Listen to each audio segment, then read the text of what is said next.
Hey, hello and welcome back. I am reading Northanger Abbey, and I had to look something up real quick.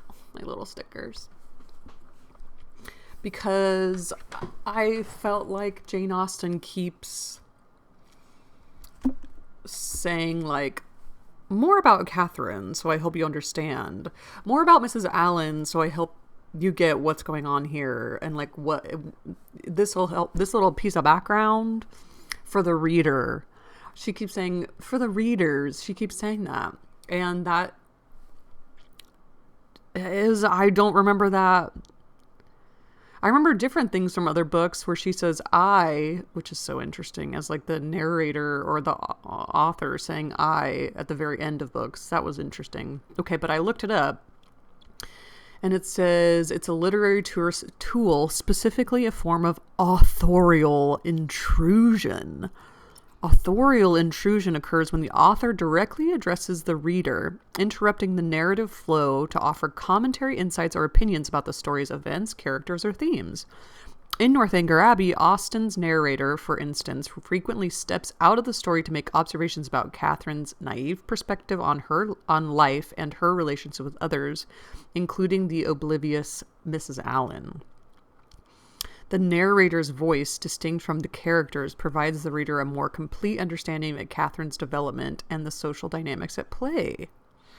She said that she says that it's still used today, but when it's done poorly, it's takes the reader out of the immersion, reminding you that you're in a fictional book. But it said a bunch of other stuff, but it's spoiler alerts. It's important to note that when not handled well, authorial intrusion can detract from the reading experience, pulling the reader out of the story and reminding them they're reading a book rather than immersing themselves in the narrative world, says writer and the Wolf editorial. However, when used effectively, as in Northanger Abbey, it can enrich character development, deepen thematic exploration, and create a unique connection between the author and the reader, which I do believe is being done actively as we speak right now while I'm reading this book.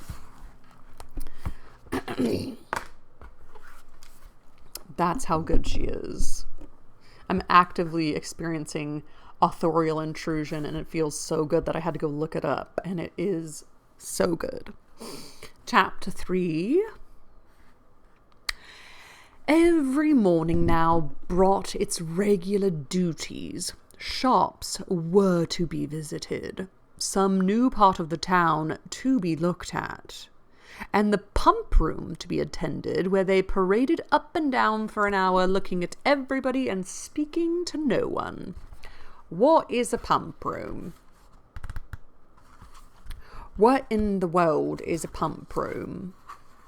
The pump room was most popular when the band played. Later, at least, this was 1 to 3:30. Huh. That's all it says. Okay, the pump room. When they paraded up and down for an hour, looking at everybody and speaking to no one. This, the wish of a numerous acquaintance in Bath, was still uppermost with Mrs. Allen, and she repeated it after every fresh proof which every morning brought of her knowing nobody at all. They made their appearance in the lower rooms, and here fortune was more favourable to our heroine. The master of the ceremonies introduced to her a very gentlemanlike young man as a partner. His name was Tilney.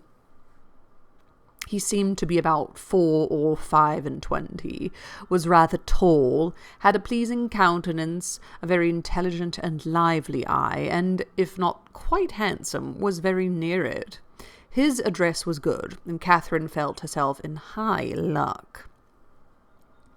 There was little leisure for speaking while they danced, but when they were seated at tea, she found him as agreeable as she had already given him credit for being. He talked with fluency and spirit, and there was an archness and pleasantry in his manner which interested, though it was hardly understood by her. After chatting some time on such matters as naturally arose from the objects around them, he suddenly addressed her with, "I have hitherto been very remiss, madam, in the proper attentions of a partner here. I have not asked you how long you have been in Bath, whether you were ever here before, whether you have been to the upper rooms, the theatre, and the concert, and how you like the place altogether. I have been very negligent, but are you now at leisure to satisfy me in these particulars? If you are, I will begin directly." "You need not give yourself that trouble, sir." "No trouble, I assure you, madame." Then, forming his features into a set smile and affectionately softened his voice, he added, with a simpering air, "Have you been long in Bath, madam?" "About a week, sir," replied Catherine, trying not to laugh. "Really?" with affectionate astonishment. "Why should you be surprised, sir?" "Why, indeed," said he in his natural tone, "but some emotion must appear to be raised by your reply, and surprise is more easily assumed, and not less reasonable than any other. Now let us go on. Were you ever here before, madam?" "Never, sir." "Indeed. Have you yet honoured the upper rooms?" "Yes, sir, I was there last Monday." "Have you been to the theatre?" "Yes, sir, I was at the play on Tuesday." "To the concert?" "Yes, sir, on Wednesday." "And are you altogether pleased with Bath?" "Yes, I like it very well." "Now I must give you one smirk, and then we may be rational again." Catherine turned her head away. Turned away her head, not knowing whether she might venture to laugh. "I see what you think of me," he said gravely. "I shall make but a poor figure in your journal tomorrow." "My journal?" "Yes, I know exactly what you will say. Friday. Went to the lower rooms, wore my sprigged muslin robe with blue trimmings. Plain black shoes appeared to much advantage, but was strangely harassed by a queer, half-witted man who would make me dance with him and distressed me by his nonsense." "Indeed, I shall say no such thing." "Shall I tell you what you ought to say?" "If you please." "I danced with a very agreeable young man, introduced by Mr. King. Had a great deal of conversation with him. Seems most extraordinary genius. Hope I may know more of him. That, madame, is what I wish you to say." "But perhaps I keep no journal." "Perhaps you are not sitting in this room, and I am not sitting by you. These are points in which a doubt is equally possible. Not keep a journal? How are your absent cousins to understand the tenor of your life in Bath without one? How are the civilities and compliments of every day to be related as they ought to be, unless noted down every evening in a journal? How are your various dresses to be remembered, and the particular state of your complexion and curl of your hair to be described in all their diversities, without having constant recourse to a journal? My dear madam, I am not so ignorant of young ladies' ways as you wish me to believe. It is this delightful habit of journalizing which largely contributes to form the easy style of writing for which ladies are so generally celebrated. Everybody allows that the talent of writing agreeable letters is peculiarly female. Nature may have done something, but I am sure it must be essentially assisted by the practice of keeping a journal." "I have sometimes thought," said Catherine doubtingly, "whether ladies do write so much better letters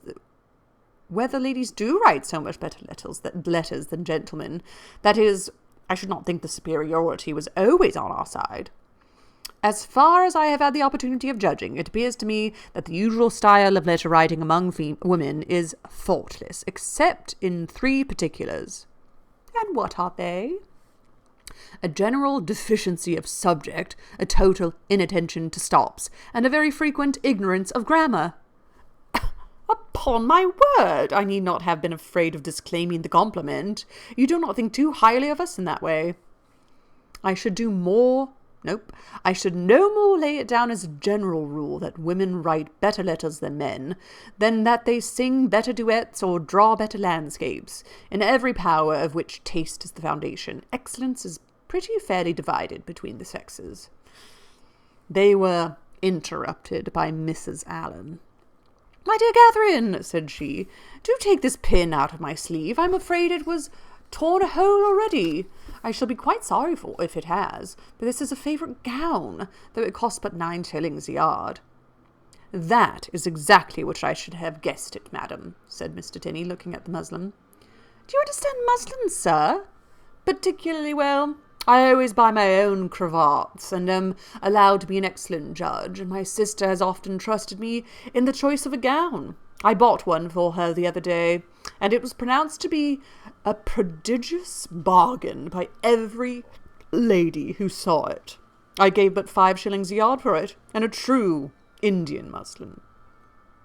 Mrs. Allen was quite struck by his genius. "Men commonly take so little notice of these things," said she. "I can never get Mr. Allen to know one of my gowns from another. You must be a great comfort to your sister, sir." "I hope I am, madam." "And pray, what do you think of Miss Morland's gown?" "It is very pretty, madam," said he, gravely examining it, "but I do not think it will wash well. I'm afraid it will fray." "How can you," said Catherine, laughing, "be so—" she had almost said strange. "I am quite of your opinion, sir," replied Mrs. Allen, "and so I told Miss Morland when she bought it. But then, you know, madam, muslin always turns to some account or other. Miss Morland will get enough out of it for a handkerchief, or a cap, or a cloak. Muslins can never be said to be wasted. I've heard my sister say so 40 times when she has been extravagant in buying more than she wanted, or careless in cutting it to pieces. Bath is a charming place, sir. There are so many good shops here. We are sadly off in the country, but now we have a very good shops in Salisbury, but it is so far to go. 8 miles is a long way." Can you imagine? 8 miles is a long way. I can't even imagine. "Mr. Allen says it's 9, measured 9, but I am sure it cannot be more than 8. It is such a fag. I come back tired to death. Now here one can step out of doors and get a thing in 5 minutes. Right. Mr. Tilney was polite enough to seem interested in what she said, and she kept him on the subject of muslins till the dancing recommenced. Catherine feared, as she listened to their discourse, that he indulged himself a little too much with the foibles of others. "What are you thinking of so earnestly?" said he, as they walked back to the ballroom. "Not of your partner, I hope, for, by that shake of the head, your meditations are not satisfactory." Catherine coloured and said, "I was not thinking of anything." "That is artful and deep, to be sure, but I had rather be told at once that you will not tell me." "Well, then, I will not."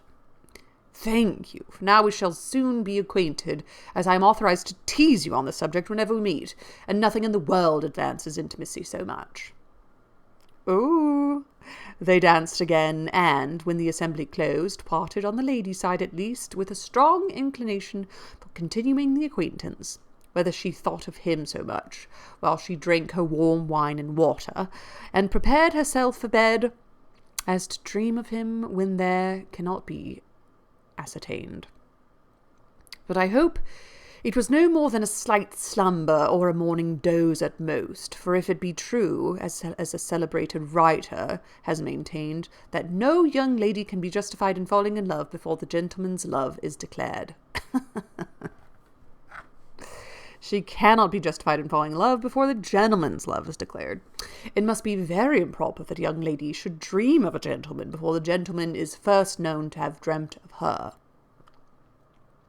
How proper Mr. Tilney might be as a dreamer or a lover had not yet perhaps entertained Mr. Allen's head, but that he was not objectionable as a common acquaintance for his young charge, he was on inquiry satisfied.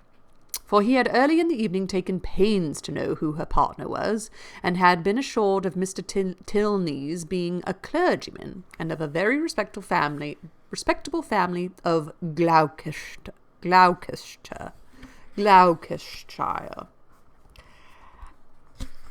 What is that? Gloucestershire.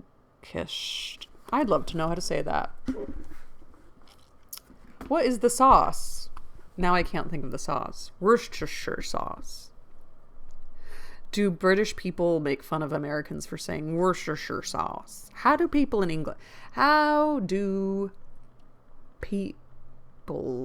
England say glow? But that also sounds very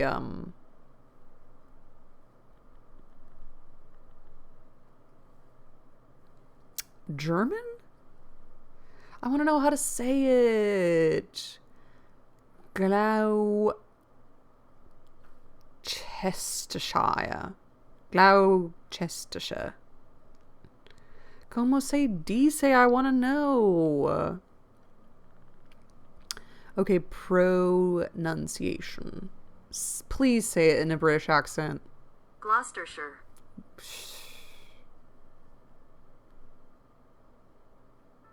Pronouncenames.com. See? This is no good. Gloucestershire. Gloucestershire. Got it. Gloucestershire. Gloucestershire. Gloucestershire. Gloucestershire. Gloucestershire. Gloucestershire. You can't look at all the letters. Gloucestershire. What did he say? I have to write it down. What did he even say? Gloucestershire. What? Gloucestershire. Gloucestershire. Don't look at the letters. Gloucestershire. Gloucestershire.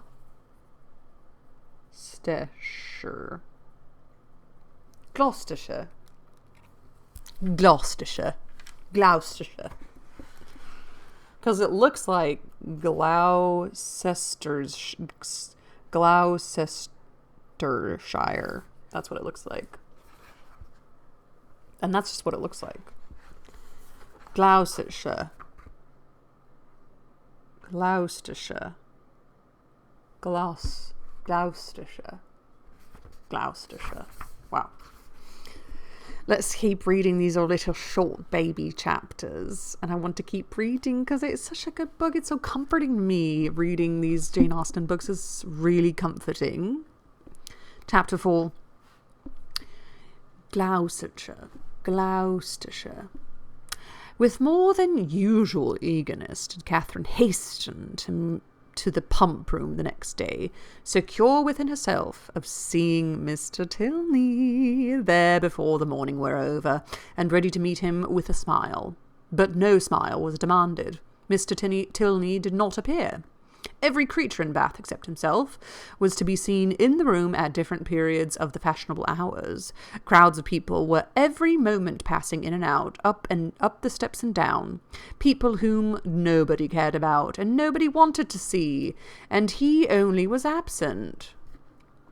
"What a delightful place Bath is," said Mrs. Allen, as they sat down near the great clock, after parading the room till they were tired. "And how pleasant it would be if we had any acquaintance here." That's literally all she has said this whole time that they've been in Bath. And Catherine does know somebody, and she's oblivious to it. Okay. This sentiment had been uttered so often in vain that Mrs. Allen had no particular reason to hope it would be followed with more advantage now. But we are told to despair of nothing we would attain, as unwearied diligence our point would gain. And the unwearied diligence with which she had every day wished for the same thing was at length to have it just rewarded. For hardly had she been seated 10 minutes before a lady of about her own age, who was sitting by her, and had been looking at her attentively for several minutes, addressed her with great complacence in these words: "I think, madam, I could not be mistaken. It is a long time since I had the pleasure of seeing you, but is not your name Allen?" This question answered, as it readily was. The stranger pronounced hers to be Thorpe. And Mrs. Allen immediately recognized the features of a former schoolfellow and intimate, whom she had seen only once since their respective marriages, and that many years ago. Their joy on this meeting was very great, as well as it might, since they had been contented to know nothing of each other for the last 15 years. Compliments on good looks now passed, and after observing how time had slipped away since they were last together, how little had thought of meeting how little they had thought of meeting in Bath, and what a pleasure it was to see an old friend. They proceeded to make inquiries and give intelligence as to their families, sisters and cousins, talking both together, far more ready to give than to receive information, and each hearing very little of what the other said. Oh, it's the worst type of conversation. It's the worst. Nobody's hearing anything and you're just talking just to talk and you're both doing it. Yuck. Ugh. Mrs. Thorpe, however, had one great advantage as a talker over Mrs. Allen in a family of children, and when she expatiated on the talents of her sons and the beauty of her daughters, when she related their different situations and views, that John was at Oxford, Edward at Merchant Taylor's, and William at sea. Another William at sea. Ooh, wasn't Fanny Price's brother named William and he was at sea? Ugh. And all of them more beloved and respected in their different station than any other three beings ever were. Mrs. Allen had no similar information to give, no similar triumphs to press on the unwilling and unbelieving ear of her friend, and was forced to sit and appear to listen to all these maternal effusions, consoling herself, however, with the discovery, which her keen eye soon made, that the lace on Mrs. Thorpe's pelisse was not half so handsome as that on her own. So there. "Here come my dear girls," cried Mrs. Thorpe, pointing at three smart-looking females who, arm in arm, were then moving towards her. "My dear Mrs. Allen, I long to introduce them. They will be so delighted to see you. The tallest is Isabella, my eldest. Is not she a fine young woman? The others are very much admired too, but I believe Isabella is the handsomest." The Miss Thorpes were introduced, and Miss Morland, who had been for a short time forgotten, was introduced likewise. The named seemed to strike them all, and after speaking to her with great civility, the eldest young lady observed aloud to the rest, "How excessively like her brother Miss Morland is." "The very picture of him indeed," cried the mother, "and I should have known her anywhere for his sister," was repeated by them all 2 or 3 times over. For a moment Catherine was surprised, but Mrs. Thorpe and her daughters had scarcely begun the history of their acquaintance with Mr. James Morland before she remembered that her eldest brother had lately formed an intimacy with a young man of his own college of the name of Thorpe, and that he had spent the last week of the Christmas vacation with his family near London. The whole being explained, many obliging things were said by the Miss Thorpes of their wish of being better acquainted with her, of being considered as already friends through the friendship of their brothers, etc., which Catherine heard with pleasure and answered with all the pretty expressions she could command. And, as the first proof of amity, she was soon invited to accept an arm of the eldest Miss Thorpe and take a turn with her about the room. Catherine was delighted with this extension of her Bath acquaintance, and almost forgot Mr. Tinley while she talked to Miss Thorpe. Friendship is certainly the finest balm for the pangs of disappointed love. Tell me that again. I'll tell you what. Their conversation turned upon those subjects of which the free discussion has generally much to do in perfecting a sudden intimacy between 2 young ladies, such as dress, balls, flirtations, and quizzes.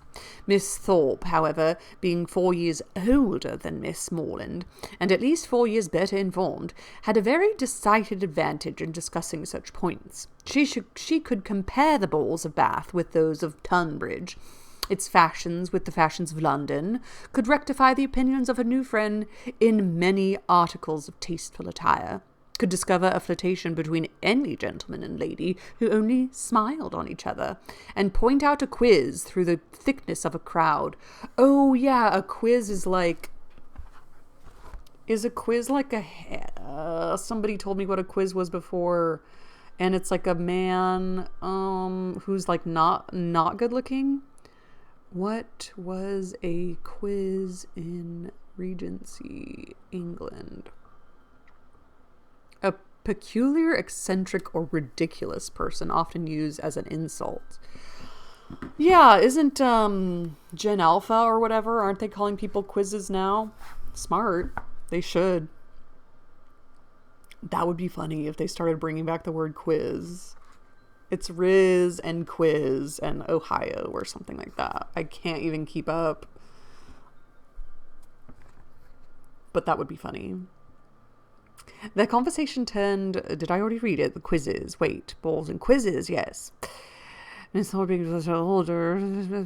Shoot. These powers of quiz through the thickness of a crowd. A quiz and a Riz. That will be really funny. Come on, you guys can do it. Bring it back. Gen whatever it is. I don't even... Gen Z? Gen Alpha? These powers received due admiration from Catherine, to whom they were entirely new.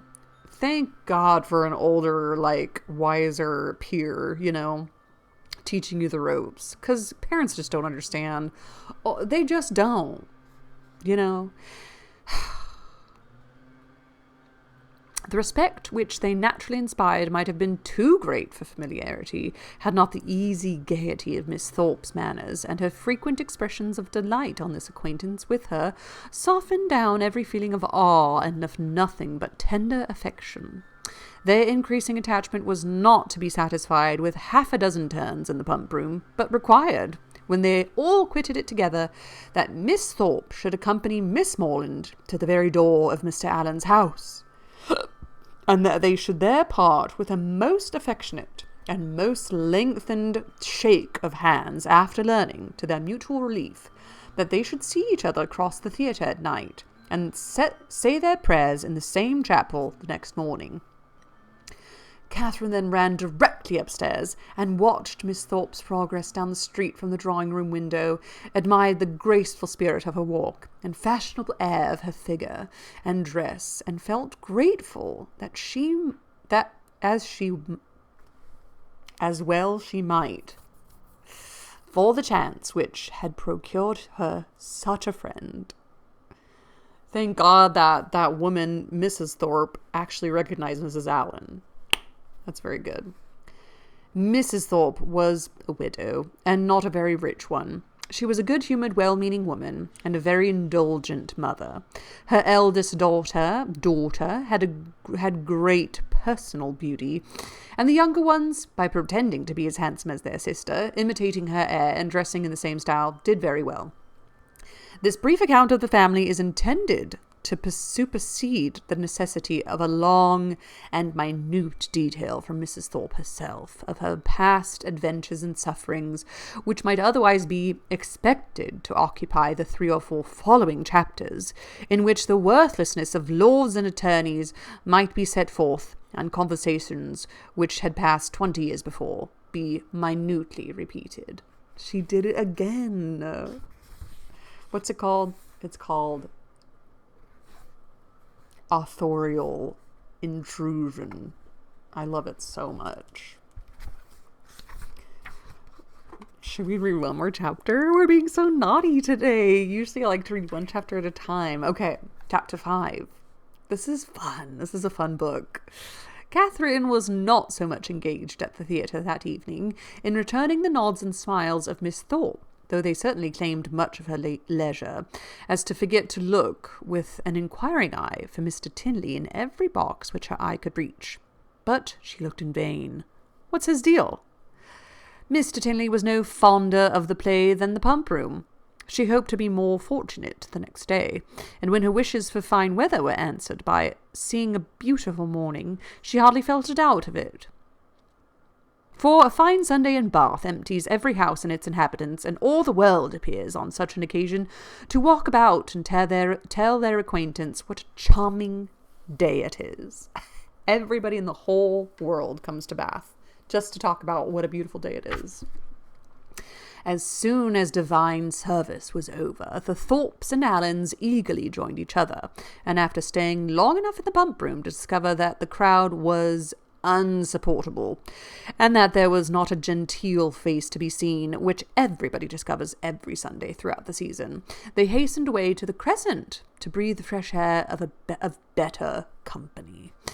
Here Catherine and Isabella, arm in arm, again tasted the sweets of friendship in an unreserved conversation. The sweets of friendship? Tasted the sweets of friendship? They talked much and with much enjoyment, but again was Catherine disappointed in her hope of re-seeing her partner. He was nowhere to be met with. Every search for him was equally unsuccessful. In morning lounges or evening assemblies, neither at the upper nor lower rooms, at dressed or undressed balls was he perceivable, nor among the walkers, the horsemen, or the curricle drivers of the morning. His name was not in the pump-room book, and curiosity could do no more. He must be gone from Bath. Yet he had not mentioned that his stay would be so short. But she also didn't ask. There's a lot of men asking questions and women not just asking the same follow-up questions, which is very interesting to me. This sort of mysteriousness, which is always so becoming in a hero, threw a fresh grace in Catherine's imagination around his person and manners, and increased her anxiety to know more of him. Right? From the Thorpes she could learn nothing, for they had been only 2 days in Bath before they met with Mrs. Allen. It was a subject, however, in which she often indulged with her fair friend, for whom she received every possible encouragement to continue to think of him, and his impression on her fancy was not suffered, therefore, to weaken. Isabella was very sure that he must be a charming young man, and was equally sure that he must have been delighted with her dear Catherine, and would therefore shortly return.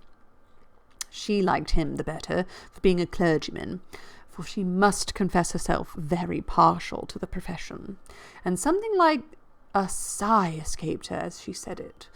Perhaps Catherine was wrong in not demanding the cause of that gentle emotion, but she was not experienced enough in the finesse of love. The finesse of love? Or the duty of friendship? To know when delicate raillery was properly called for, or when a confidence should be forced. Mrs. Allen was now quite happy, quite satisfied with Bath. She had found some acquaintance, had been so lucky, too, as to find them in the family of a most worthy old friend, and as the completion of good fortune, had found these friends by no means so expensively dressed as herself. Her daily expressions were no longer, "I wish we had some acquaintance in Bath." They were changed into, "How glad I am we have met with Mrs. Thorpe." And she was as eager in promoting the intercourse of the two families as her young charge and Isabella themselves could be, never satisfied with the day unless she spent the chief of it by the side of Mrs. Thorpe in what they called conversation, but in which there was scarcely ever any exchange of opinion, and not often any resemblance of subject, for Mrs. Thorpe talked chiefly of her children, and Mrs. Allen of her gowns.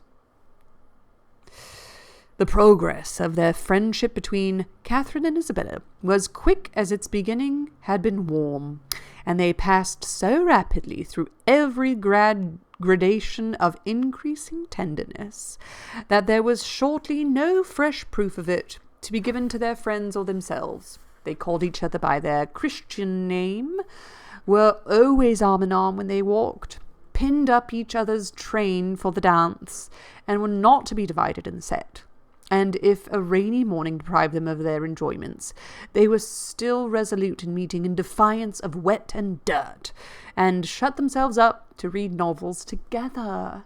They're reading novels together, just like we're doing. You're reading this novel with me. Yes, novels. For I will not adopt that ungenerous and impolitic custom so common with novel writers of degrading by their contemptuous censure the very performances to the number of which they are themselves adding. Talk to me, Jane. she is talking to. I will not adopt that ungenerous and impolitic custom, so common with novel writers, of degrading by their contemptuous censure for their very performances to the number of which they are themselves adding. Talk to us, baby. Joining with their greatest enemies in bestowing the harshest epithets on such works, and scarcely ever permitting them to be read by their own heroine, who, if she accidentally take up a novel, is sure to turn over its insipid pages with disgust. Alas! If the heroine of one novel be not patronized by the heroine of another, from whom can she expect protection and regard? I cannot approve of it. Let us leave it to the reviewers to abuse such effusions of fancy at their leisure, and over every new novel to talk in threadbare strains of the trash with which the press now groans.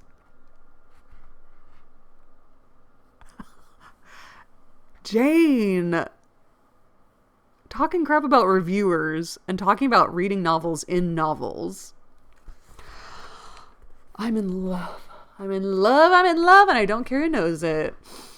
Although all productions have afforded more extensive and unaffected pleasure than those of any other literary corporation in the world, no species of composition has been so much decried.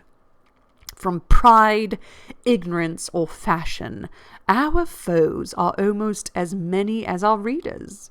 And while the abilities of the 900th abridger of the history of England, or of the man who collects and publishes in volumes some dozen lines of Milton, Pope, and Prior, with a paper from the Spectator and a chapter from Sterne, are eulogized by 1,000 pens, there seems almost a general wish of decrying the capacity and undervaluing the labor of the novelist, and of slighting the performances which have only genius, wit, and taste to recommend them.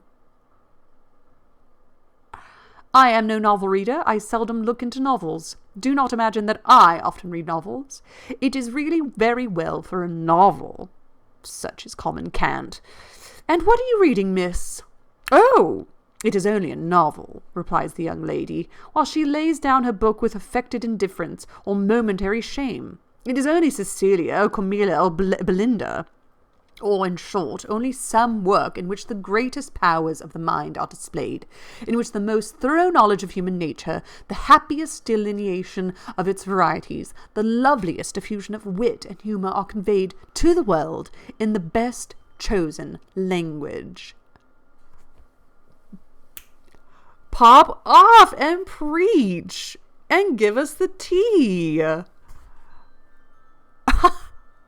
Now, had the same young lady been engaged with a volume of The Spectator instead of such a work, how proudly would she have produced the book and told its name, though the chances must be against her being occupied by any part of that voluminous publication, of which either the matter or manner would not disgust a young person of taste. The substance of its papers so often consisting in the statement of improbable circumstances, unnatural characters, and topics of conversation which no longer concern any one living, and their language, too, frequently so coarse as to give no very favourable idea of the age that could endure it. Oh my God. Yes, novels. Go off in chapter 5 about how much you love novels in your novel. In the first novel that you ever wrote.